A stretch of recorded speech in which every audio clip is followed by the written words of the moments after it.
Studios. The stories shared in this episode are based on historical records, newspaper accounts, law enforcement reporting, local history sources, and Appalachian oral tradition. Some details may vary between sources, and several of these cases remain unresolved. Any theories or community recollections discussed are presented as part of the historical record and not as established fact unless officially confirmed. There's something about these mountains. If you grew up in Appalachia, you know what I'm talking about. You know what it's like to stand at the edge of a tree line and feel the woods looking back at you. You know how fast the daylight disappears over the ridges, how the sound changes down in the valleys, how quickly something familiar becomes something else entirely. Out here, the dark isn't just dark, it's a presence. And these mountains, they don't give up their secrets easy. People have been disappearing into them for as long as anyone can remember. Long before there were search parties, long before there were park rangers, or helicopters, or reward posters stapled to telephone poles, long before anybody was writing much of it down. Just people, here one moment, gone the next. No note, no trace, no explanation. Mothers who stepped outside and never came back in. Children who wandered just a little too far from the front porch. Men who set out on a familiar road, on a familiar day, were never seen again. People who were known, people who were loved, people whose absence left a shape in the lives of everyone around them that never quite filled back in. And the mountains, they don't explain themselves. They never have. Today we're going to talk about some of those people. We're going to go back further than most true crime ever does. And we're going to follow these disappearances across centuries of Appalachian history. Because that's the thing about Appalachia outsiders don't always understand. This isn't new. The mountains have always taken people. Some of these cases have answers. Partial ones anyway. Most of them don't. And at least one of them, the answer finally came home.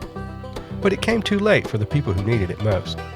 Before we get into this episode, if you're drawn to true stories from Appalachia, the kind rooted in history, folklore, crime, and things that people don't always say out loud, then you're in the right place. This is Roots and Shadows, the Real Appalachia Podcast. We release new episodes every Saturday. And if you decide to stay, go ahead and press that follow button. That way these stories don't have to come looking for you.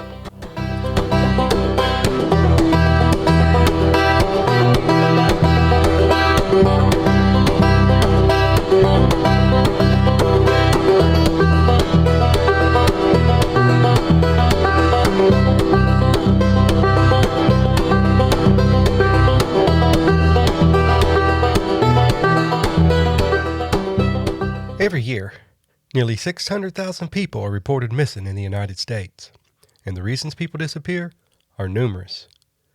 Family abductions, runaways, mental health struggles, accidents, foul play, just to name a few. And while many of those people are eventually found, not all of them make it home. On average, roughly 445,000 missing person cases are resolved each year. That still leaves well over 100,000 people who disappear and are never heard from again.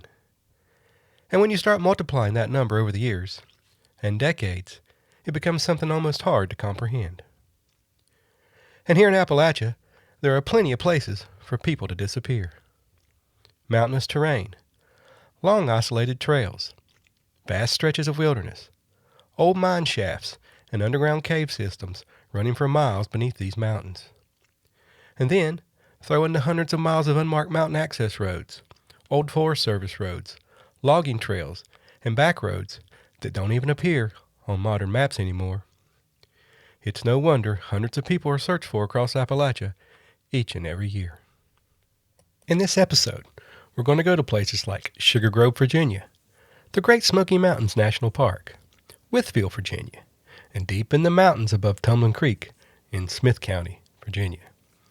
Stories where the trail simply stopped, where the families waited years for answers that never came, and where sometimes the only thing left behind was the memory that someone used to be there. These are only a few of the missing in Appalachia.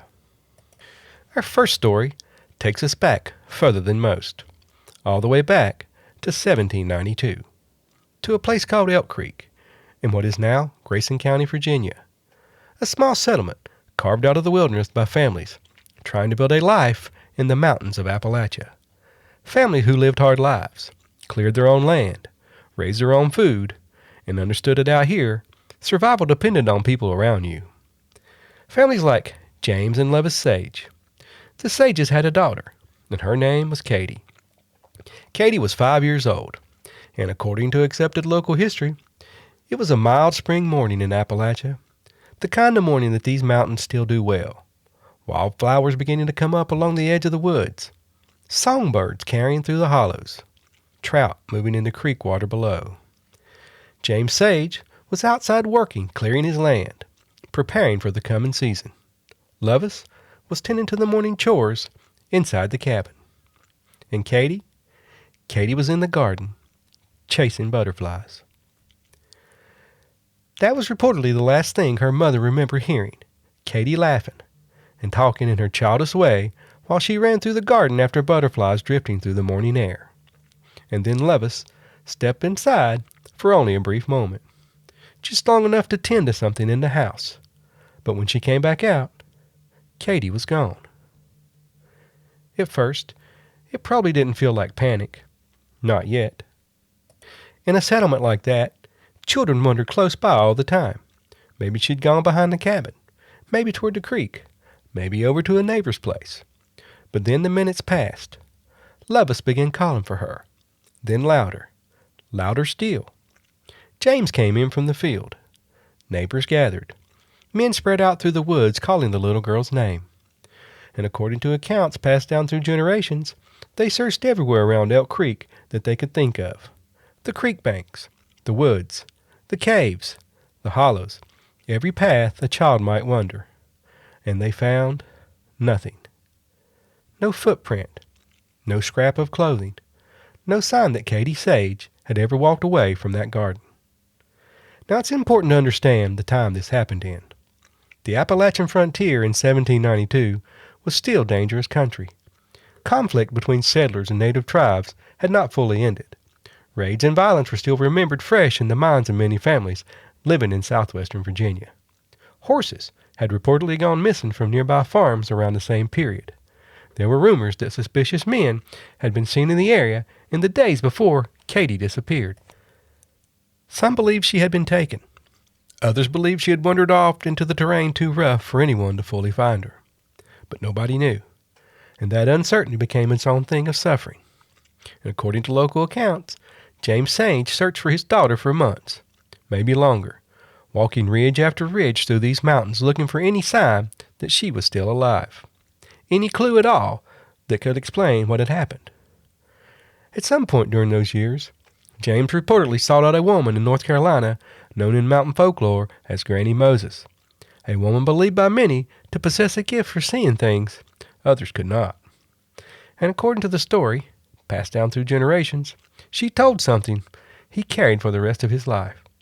She said Katy was alive, that Levis Sage would never see her daughter again, but that one day, in old age, Katy would return seeking her family. And whether James truly believed that, or simply needed something to hold on to, nobody can say. But the years kept passing, and Katy never came home. James Sage grew old without answers. Levis Sage grew old without knowing whether her little girl had lived or died after that spring morning in 1792. And eventually, they both died, still carrying that question, what happened to Katy Sage?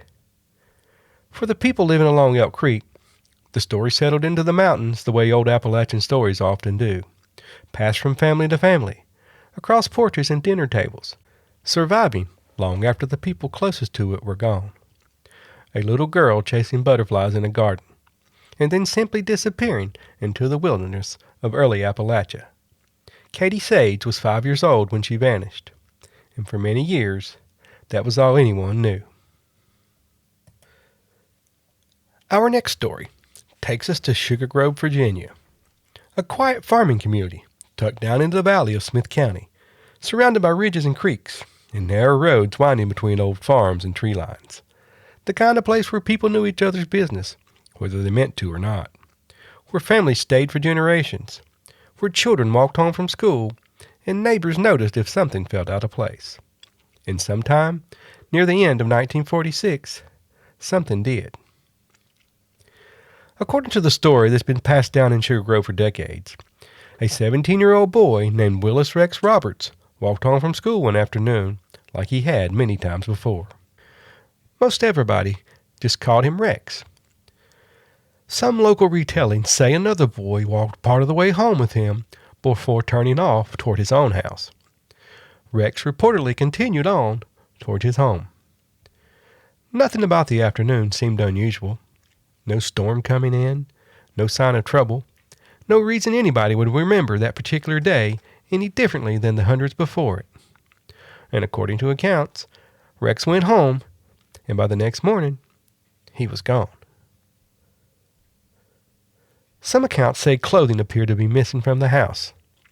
Others suggest he may have left voluntarily. But whatever happened, there were no publicly documented sightings afterward that were ever confirmed. No note. No clear explanation. Just a boy who seemed to disappear into the hills of Appalachia without leaving much behind. And one of the strangest parts of this story is how little official record appears to exist surrounding it all.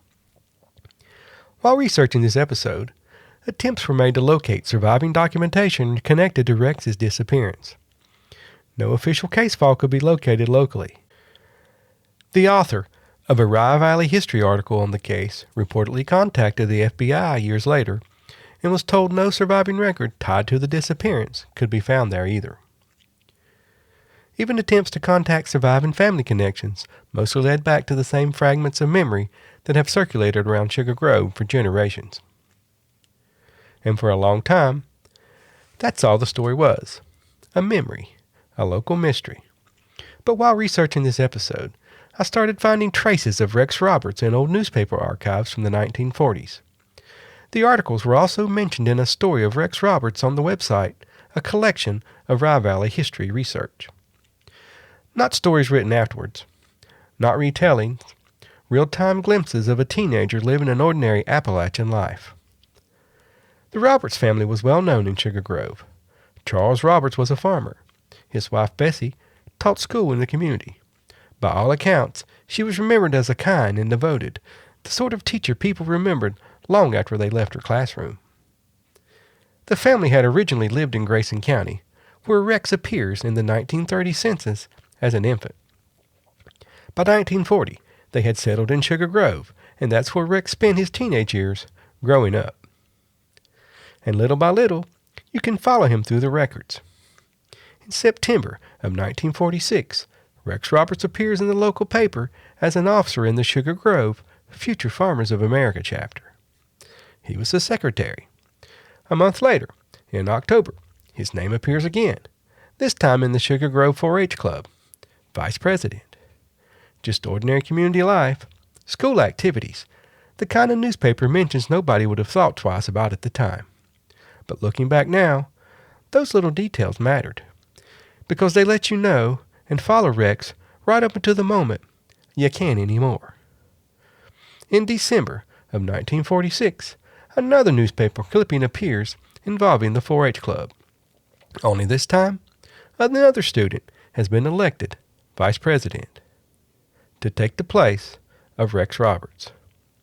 No explanation, no announcement, just another name where his used to be. And in the absence of answers, theories eventually took their place. Some people believed Rex ran away. Over the years, there were stories that he may have traveled to Texas to work on a farm owned by a man known locally only as Mr. Bob. Others believed he may have gone north to Maryland. One local account claimed somebody saw Rex board what people around here once called the mountain bus, but the driver didn't recall selling him a ticket. Other rumors were darker. According to long-repeated local stories, Rex and his father may not always have gotten along. Some versions mention an argument involving livestock in the days before he disappeared.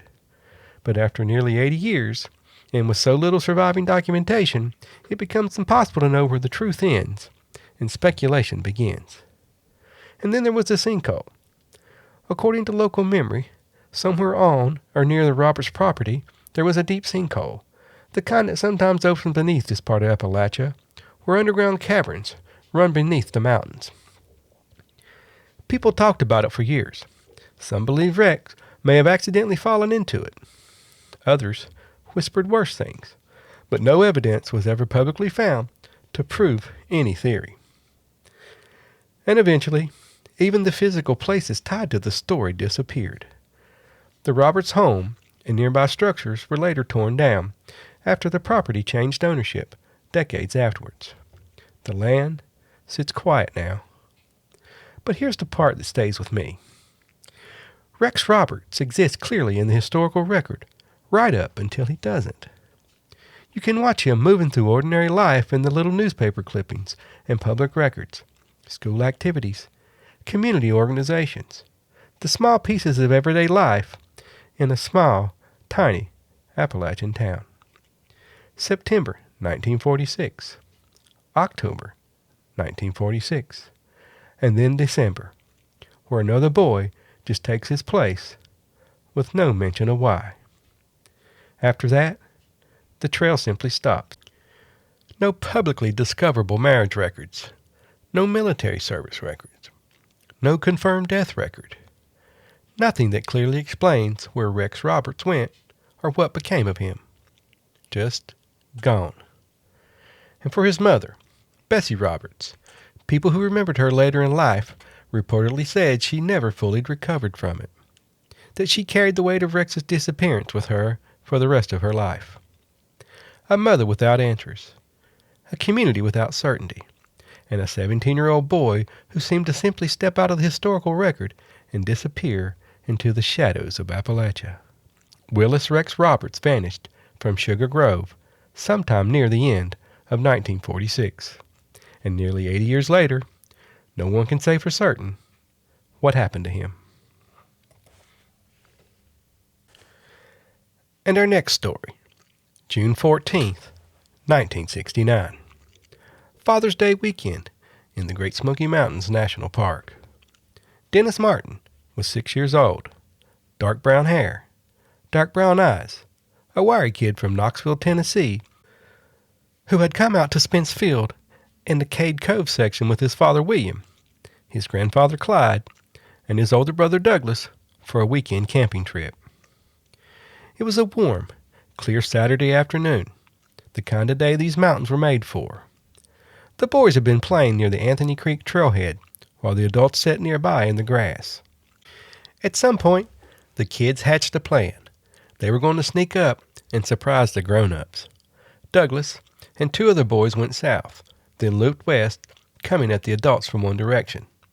Dennis went northwest. He was going to come at them from the other side. He was wearing a bright red t-shirt, short green trousers, low-cut Oxford shoes. It was approximately 4:30 in the afternoon.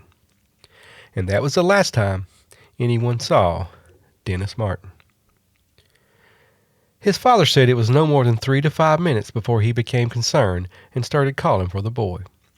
He walked west on the Appalachian Trail as far as Little Bald, about a mile out, and came back, then went all the way to Russell Field, 2.5 miles, and returned. Nothing. Clyde Martin made the long walk down off Spence Field to the Cades Cove Ranger Station. Cades Cove Sub-District Ranger Larry Nilsson notified the dispatcher at park headquarters at 8:28 that evening. Dennis had been missing for 4 hours. And then the rain came. Heavy storms moved into the park. The National Park Service chronological narrative estimates 2.5 inches of rain fell on Spence Field area that first night. All streams were high and turbulent. Trails became slippery and treacherous. Visibility dropped to near zero. Whatever tracks Dennis may have left, they were gone. Whatever scent trail a tracking dog might have followed, washed away. Rangers and his family members searched through the night anyway. And at 5 o'clock the next morning, June 15th, the search began in earnest. What followed was like anything the National Park Service had ever seen. In the first days, park rangers were joined by the Sevier County and Blount County Rescue Squads, the Smoky Mountain Hiking Club, and 51 ranger students from a junior college in Florida who happened to be on a field trip nearby. Helicopters were brought in. A base camp was established at Spence Field. The American Red Cross set up a food service entirely from donations. Restaurants, merchants, and individuals from across the region sent them whatever they could. By Wednesday, June 18th, the total search force had reached 615 people, and it continued to grow. 40 Special Forces troops from the Green Berets, self-contained with their own communications van, came in from Fort Bragg, North Carolina. 2 Huey helicopters were dispatched from Warner Robins Air Force Base in Georgia. The Tennessee Air National Guard sent 50 men via 2 Air Force HH-53 Jolly Green Giant helicopters. The U.S. Coast Guard Auxiliary volunteered boats to patrol the north shore of Fontana Lake. The Tennessee Valley Authority sent 10 of their best woodsmen. 200 Army National Guardsmen were called in from summer camp in Mississippi and set up camp in the field next to the Cayes Cove heliport. On Saturday, June 21st, 1 week after Dennis disappeared, the search force peaked at 1,400 people. 1,400 people searching for one small boy and a red T-shirt. The general coverage area had reached nearly 57 square miles. The intensive coverage area, the places they had really torn apart looking, was over 12 square miles. Every logical drainage had been covered. Every ridgetop, every trail, Anthony Creek, and the other Spence Field drainages were searched and researched every single day. Woodsmen began checking bear and boar scat for signs of human remains. Buzzards were watched closely. Pit tullets at trail shelters were checked. Everything. And through all of it, not a trace, not a footprint, not a scrap of cloth, not a shoestring, nothing. The clairvoyants started calling on Wednesday of that first week. The National Park Service chronological narrative notes that predictions came in by mail, by phone, and by word of mouth from people all over the country. Jeanne Dixon sent her vision from Washington. A woman from Michigan called to say she had dreamed the boy would be found 5 miles southeast of where he was last seen, on a stream by a waterfall with white pines nearby. A psychic interpreter from New Orleans arrived without funds or equipment, certain he could find the boy. Every single one of those leads were checked. Every single one of them came up empty. William Martin rode over the search area in a Tennessee Highway Patrol helicopter, calling his son's name through a small bullhorn. Sadly, he could not be heard over the engine noise. On Sunday, June 29th, 15 days after Dennis disappeared, family members, park officials, and FBI agents gathered at Cayes Cove Operations Center to ask one question. Where do we go from here? The FBI confirmed there was no evidence to support a kidnapping theory. They could not launch a full investigation. The family announced they would offer a reward, and at 6 o'clock that evening, the base camp at Spence Field was closed down. 3 park employees, men born in these mountains, men who knew this country the way most people knew their own backyards, were assigned to continue searching on a full-time basis. For 3 more months, they walked the hills. For 3 more months, they found nothing. On September 13th, 1969, the search for Dennis Martin was officially closed. The National Park Service had spent approximately $65,000. 57 rescue squads had logged over 26,000 man-hours and nearly 70,000 vehicle miles. Over 1,000 helicopter sorties had been flown, carrying nearly 13,000 passengers into the search area. And still, nothing. One National Park Service ranger, when asked where he thought Dennis might be found if he was ever found at all, said they would probably find him within a very few miles of the shelter. The falling leaves, he said, would make it harder, and the possibility of finding the boy becomes even more remote as the elements and animals enter the picture. Dennis Martin's mother, in the days after the search wound down, said this: "If he is on the mountain, then he is for sure dead. But we believe that someone may have picked him up and taken him out of the park. If that is true, then he may be alive right now." Chief Ranger Lee Snedden, who had overseen the entire operation, believed the mountains had him. For people who don't know the area, he said, this is hard to understand. But with the thick undergrowth of laurel and rhododendron, you could walk within 3 feet of a body and still not see it. And here is a detail from the official National Park Service record that has stayed with me since I first read it. In the initial report, Dennis's father told rangers something about his son. He said Dennis was a quiet boy, that if he became lost or frightened, he probably wouldn't call out for help, but he would answer if someone called to him. Dennis Lord Martin was 6 days away from his 7th birthday when he disappeared in the Great Smoky Mountains on June 14, 1969.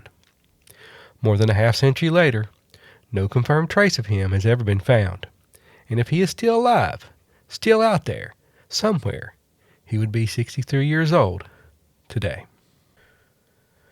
Our next story takes us to Wytheville, Virginia, March 10, 2008.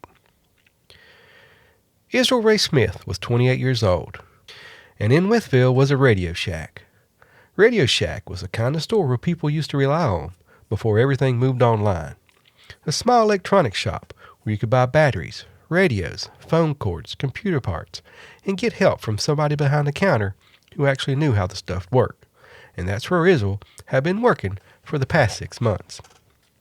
And by all accounts, he was a dependable employee, a thoughtful son, the kind of man who could call ahead if he was going to be late, who talked to his mother Debbie Sexton almost every single day. He had a young son, and on March 10th, Israel finished his shift at Radio Shack around 8 p.m. He visited with his brother afterwards. A day went by, and his mother hadn't heard from him, so she went to his apartment on March 11th and knocked on the door. No answer, so she left a note. And then again, the next day on March 12th, she knocked, and there was still no answer at his door. And she returned again on the 13th, and still no sign of Israel. His employer had noticed something was amiss. Israel didn't show up for work, didn't call. His supervisor would later report that that wasn't like him at all. Israel always let somebody know if something had come up. By March 14th, Debbie Sexton was worried enough to go back and check on him for herself. When she arrived, the door of his vehicle was unlocked, and a basket of clean laundry was still sitting there. So she checked the apartment door and found it unlocked, and then she went inside. And inside the apartment, Israel was nowhere to be found. So she called the police.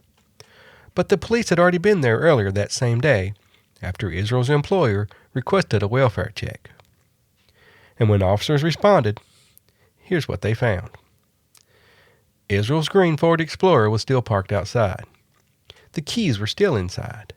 The apartment lights were on. The television was on. And a gaming controller stretched across the living room floor, like someone had just been sitting there, like someone had just stepped away for a moment. But Israel never came back. The Wytheville Police Department officially opened a missing persons investigations later that month, and eventually the case pulled in the Wythe County, Smith County Sheriff's Offices, the Virginia State Police, the FBI, and the U.S. Marshals Service. And still, nothing. Israel's debit card showed no activity after March 10th. His MySpace account, a social media platform that predated Facebook, hadn't been accessed since the day he disappeared. Investigators checked his Social Security number for signs of employment activity. Nothing. An analysis of his desktop computer by the Virginia Department of Forensic Science reportedly produced no useful leads. And because this happened in 2008, investigators faced another problem. Cell phone technology wasn't what it is now. Records showed calls coming in and going out around the time Israel vanished, but investigators couldn't track precise locations the way they can today. There were sightings. A cashier at a local gas station reported seeing Israel after he disappeared. She claimed he left with another man in his vehicle. Investigators looked closely at the report. They could never confirm it. Polygraph tests were conducted. Interviews were done, one after another. Every lead seemed to branch off in a different direction and disappear. At various points, Investigators also examined whether unidentified human remains discovered in surrounding areas might belong to Israel. They did not. Israel was entered into the NCIC, or the National Crime Information Center database, and listed in NamUs, the National Missing and Unidentified Persons System. And still, years kept passing without answers. An officer with the Whitfield Police Department once described Israel Smith's disappearance as one of the most bizarre and mysterious investigations he and other officers had ever encountered. He said everybody has theories, but that's all they were, theories, without evidence to support them. When asked years later whether he believed Israel had been abducted, the detective said, "Maybe. We just don't know." What he did say with certainty was this: somebody knows something, because in his words, Israel Smith didn't just fall off the face of the earth, even though it certainly appears that way. And for Israel's mother, the years never really eased that absence. Debbie Sexton later said there wasn't a day that went by that she didn't think about her son, that for a long time she would reach for the phone to call him before remembering she couldn't. And maybe the hardest part of all was trying to explain that to Israel's little boy. How do you explain something like that to a child? How do you explain the person simply being there one moment and gone the next? Israel Ray Smith disappeared from Whitfield, Virginia on March 10, 2008. He was 28 years old. His green Ford Explorer sat in the parking lot. The lights stayed on. The television stayed on. The controllers lay stretched across the floor. And Israel was gone. No note. No trace. No explanation. And all these years later, investigators still have no clear answer as to what happened to Israel Ray Smith. And for our final story. In Appalachia, there are places you go to get away from everything, and places where, if something happens, there's nothing close enough to help you. This story sits somewhere in between. On June 1st, 2017, Gary Shannon Earp Jr. left Marion, Virginia, and headed up into the mountains towards Tumbling Creek, a place he already knew well in the Clinch Mountain Wildlife Management Area that sits in Russell, Smith, Tazewell, and Washington County, Virginia. It is some of the most remote and roughest terrain in this part of Appalachia. Elevation changes from 1,600 to 4,700 feet. Sitting on top is a 330-acre lake, one of the most scenic lakes you'll ever see. And of course, Big Tumbling Creek, a picturesque mountain stock trout stream stretching for miles, flowing over huge boulders and waterfalls. A popular destination for hiking, fishing, and hunting.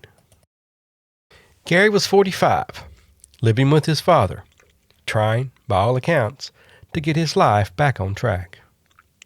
But there were things pressing in around him. He had a court date that day, and one he didn't show up for. And that mattered, because it wasn't like him. His probation officer had described him as someone who followed the rules, showed up when he was supposed to, and stayed on track. But something had changed. 3 days later, just after midnight on Saturday, June 3rd, they found his truck. Not in town, not along the highway, up on the mountain, near a gate along Tumbling Creek Road, inside the Clinch Mountain Wildlife Management Area, known local as Jackson's Gap. And the way they found it, that's what sticks with you. The truck was still running. The driver's door was swung open. Inside were his wallet, cash, credit cards, and glasses. Even a bag of uneaten Hardee's breakfast food. It didn't look like someone leaving. It looked like someone stepping out for just a minute. There was sighting in the first days. Loggers said they saw him near the end of the road on Thursday afternoon. Another person reported seeing him in Saltville, Virginia the next morning, the closest town, acting normal. A receipt later showed he'd bought food in Chilhowie, Virginia on Friday night. So for a brief window of time, he was still moving through the world. Still there. And then he wasn't. Search teams went out into the mountain. And if you've ever been around Tumbling Creek, you know what that means. Steep ground, thick woods, heavy laurels, places where a man could disappear just by stepping off the road and taking a wrong turn. They searched, on foot, from the air, across the ridges, and down in the valleys below. And they didn't find him. Not a trace.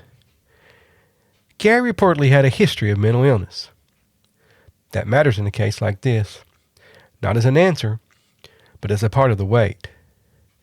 Because it raises questions without settling them in. Was he trying to get away from something? Did he believe he needed to be up there? Did something happen after he left that truck that no one ever saw? What makes this one hard is how ordinary parts of it feel. A man driving, a stop along a road, a short stretch of time where everything still made sense. And then, nothing. No clear struggle. No sign of foul play. No evidence pointing one way or the other. Just a truck left running on the side of the road. Gary had plans. He wanted to find a job, to move beyond his disability, to build something steady again. That's not the kind of thing a person just walks away from. And yet, somewhere along that ridge, between the road and the woods, something happened that took him out of the world people could see. If you stand up there today, near where the gate is, at Jackson's Gap, it doesn't feel like anything unusual happened. Just trees, wind moving through the branches, gravel under your feet. But in a place like that, it doesn't take much. Just a step in the wrong direction. A moment nobody else sees. And suddenly, someone is gone. And the mountain keeps what it was given. And the truth is, we could keep going. Because there are more names, more families, more people across these mountains who stepped out into an ordinary day and never made it back home. Even now, while recording this episode, families here in Appalachia are still searching for answers, still waiting beside phones that never ring, still hoping somebody, somewhere, remembers something that matters. There are too many to name them all, but you can search for them on the NamUs website. And one that sits close. As of this recording, just a few weeks ago, Andrew Mark Billings, 39, was last seen near the Horseshoe Bend area of Chilhowie, and he's still missing. And after a while, you begin to understand something about Appalachia. These mountains remember differently than the rest of the world does. Records disappear, buildings fall, sheriff departments change hands, paper fades, but stories survive. They get carried across tables, across front porches, across generations, and every once in a while, one of those stories finds its way back home. In 1792, a little girl named Katy Sage disappeared from a garden near Elk Creek, Virginia. Her parents spent the rest of their lives searching for answers they never received. James Sage died still wondering where his daughter had gone. Lovis Sage died never knowing whether her little girl had lived or died after that spring morning. And after all those years, according to newspaper accounts published in Virginia in 1871, the mystery of Katy Sage was finally answered. Not by a search party, not by chance, but by family. Decades after Katy disappeared from that garden, her brother Charles Sage was conducting business near an Indian agency, what was then known as the Kansas Territory. According to the account, an agent there mentioned a white woman living among the Shawnees who strongly resembled him. Charles Sage reportedly believed immediately she could be his long-lost sister. The woman was brought to the agency, and according to the article, Charles was convinced by the resemblance alone. But another brother, Samuel Sage, was summoned because he was old enough to actually remember Katy before she disappeared as a child. When he arrived, the article says he broke into tears, so certain that she was his sister. Through an interpreter, the woman explained she had been taken from her home as a small child. She had lived among different tribes through the years and had gone by the name Katy all her life. And to remove any final doubt, the Sage family wrote to their mother's surviving relatives in Virginia asking whether Katy had possessed any identifying marks as a child. The answer came back, a ginger-colored birthmark on one shoulder. And according to that account, when examined, the mark was there. And after more than 60 years, the little girl who vanished chasing butterflies in a garden had finally been found. But by then, James Sage was gone. Lovis Sage was gone. The parents who'd spent their lives searching for answers never got to see their daughter again. And before arrangements could be completed to fully reunite the family, Katy herself died of pneumonia. And maybe that's why stories like this stay rooted so deeply in Appalachia. Because out here, the mountains don't always give answers when we need them. Sometimes they come generations later. Sometimes all that survives is memory carried through families long after the records fade away. But every now and then, a story finds its way home. Maybe that's why these stories stay with Appalachia the way they do. Because out here, roots run deep. And even after generations, even after silence, even after people disappear into the shadows of these mountains, sometimes the mountains give a story back. If you have any information regarding the disappearances discussed in this episode, or the whereabouts of any missing person mentioned, please contact your local law enforcement agency or the appropriate investigating department. Even the smallest detail could matter to a family still searching for answers. This has been Roots and Shadows, the Real Appalachia Podcast, where every root tells a story and every shadow hides one.